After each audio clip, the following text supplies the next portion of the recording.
Ayun, kasama na po natin ngayon si Major General Talha, no? Philippine Air Force. Sir, napakaka-inspire po ng story mo sa buhay mo bilang isang head, no, ng Philippine Air Force. Three tips, sir, kung paano natin na-achieve yung ating pagka Philippine Air Force, especially you are a Major General. Tips ng being really of course, being a soldier, servant of the country.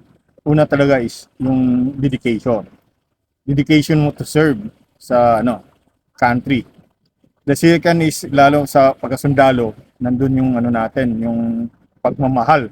So kung may mahal mo ang bansa mo, talagang you are dedicated to defend our country.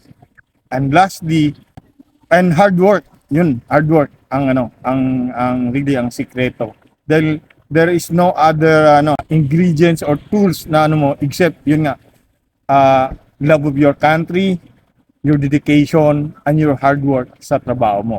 Kahit saan sigurong aspeto ng sa pagserbisyo sa government service. Sir, yung pagiging Air Force ba, sir, is it a calling?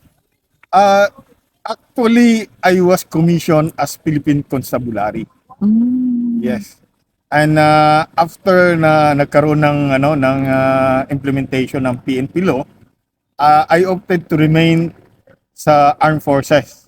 And yun, naisip ko na I can best serve sa Philippine Air Force. Yun. Ayan, Major General Talha, napakaganda po ng speech mo kanina, gathering all their service here in Western Visayas.